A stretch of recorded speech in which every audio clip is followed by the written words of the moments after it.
বিশ্বাস করবেন, যেদিন থেকে এই এককে আমি স্বীকার করেছি সেদিন থেকে আল্লাহ সুবহানাহু ওয়া তাআলা আমাকে সব দিয়ে দিয়েছেন, সব।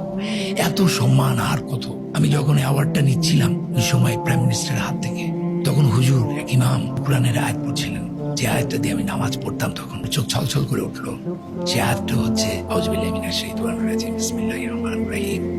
বিশ্বাসী হয়ে পুরুষ ও নারীর মধ্যে যে কেউ সৎকর্ম করবে তাকে আমি আনন্দপূর্ণ জীবন দান করব, তাদের কর্মের শ্রেষ্ঠ পুরস্কার তাদেরকে দান করব। এটা উনি পাঠ করলেন। আমার চোখে টপ টপ করে ইমোশনাল হয়ে গেলাম আমি।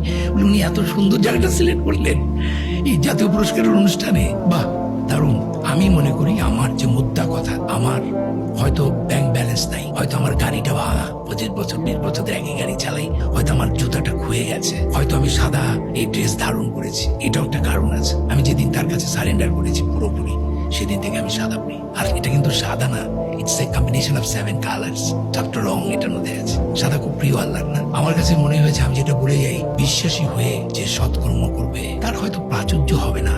প্রাচুর্য হলে কি সুখী হওয়া যায়? অ্যাপার্টমেন্ট, ঝকঝকে অ্যাপার্টমেন্টের চেয়েও একজন রিক্সা চালক অনেক সুখে আছে। আর আপনি একজন মনোবিজ্ঞানী, আপনি জানেন যে আসলে শান্তিটা মনের। তো আমার কাছে যেটা মনে হয়েছে, আর কত সম্মান দিবে আল্লাহ আমাকে, নুয়ে পড়ছি। তবে অবাক হচ্ছি, আমার বিশ্বাসটা হয়েছিল হয়তো 0.11%। আস্তে আস্তে আস্তে আস্তে কোরআন পড়ে পড়ে পড়ে পড়ে প্রতি বছর লেয়ার টু লেয়ারে যেতে যেতে যেতে যেতে যেতে যেতে এখন আমার বিশ্বাসটা আস্তে আস্তে বাড়ছে। এই বাড়াটা কোরআন ছাড়া সম্ভব নয়।